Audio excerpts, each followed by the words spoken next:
ಹಾಸನ ಸಂಸದ ಪ್ರಜ್ವಲ್ ರೇವಣ್ಣ ಮತ್ತು ಎಚ್.ಡಿ. ರೇವಣ್ಣ ಕೇಸ್ನಲ್ಲಿ ದೂರು ನೀಡಲು ಹಿಂದೇಟು ಹಾಕುತ್ತಿರುವ ಸಂತ್ರಸ್ತೆಯರಿಗಾಗಿ ಎಸ್ಐಟಿ ಸಹಾಯವಾಣಿ ತೆರೆದಿದೆ.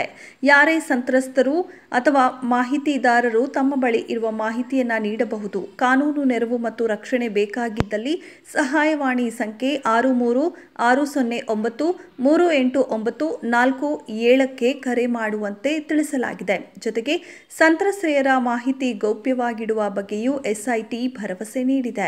ಅಪಹರಣ ಪ್ರಕರಣದಲ್ಲಿ ಅರೆಸ್ಟ್ ಆಗಿದ್ದ ಮಾಜಿ ಸಚಿವ ಎಚ್.ಡಿ. ರೇವಣ್ಣನವರು 3 ದಿನಗಳ ಕಾಲ ಎಸ್ಐಟಿ ಕಸ್ಟಡಿಗೆ ನೀಡಲಾಗಿದೆ.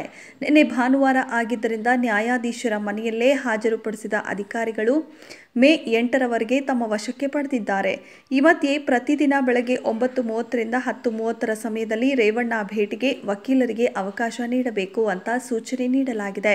ಇವತ್ತು ಬೆಳಗ್ಗೆ 11 ಗಂಟೆಗೆ ಹಾಸನ ಅಥವಾ ಕೆಆರ್ ನಗರಕ್ಕೆ ರೇವಣ್ಣರನ್ನ ಕರೆದೊಯ್ದು ಸ್ಥಳ ಮಹಜರು ಮಾಡಲು ಎಸ್ಐಟಿ ಪ್ಲಾನ್ ಮಾಡಿದೆ. ಸಂಸದ ಪ್ರಜ್ವಲ್ ರೇವಣ್ಣ ನಡೆಸಿದ್ದಾರೆ ಎನ್ನಲಾಗಿದ್ದ ಲೈಂಗಿಕ ದೌರ್ಜನ್ಯದ ವಿಡಿಯೋಗಳಲ್ಲಿ 3 ಮಹಿಳಾ ಸರ್ಕಾರಿ ನೌಕರರು ಇರುವುದನ್ನು ಎಸ್ಐಟಿ ಅಧಿಕಾರಿಗಳು ಪತ್ತೆ ಹಚ್ಚಿದ್ದಾರಂತೆ.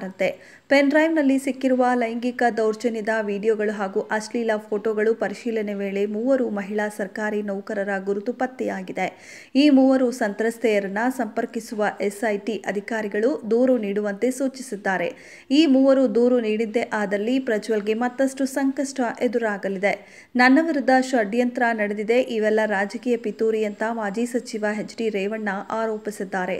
ಕೋರಮಂಗಲದಲ್ಲಿರುವ 17ನೇ ಎಸಿಎಂಎಂ ಕೋರ್ಟ್ ನ್ಯಾಯಾಧೀಶರ ನಿವಾಸಕ್ಕೆ ಎಸ್ಐಟಿ ಅಧಿಕಾರಿಗಳು ಹಾಜರುಪಡಿಸುವ ವೇಳೆ ಮಾಧ್ಯಮಗಳಿಗೆ ರೇವಣ್ಣ ಪ್ರತಿಕ್ರಿಯೆ ನೀಡಿದರು.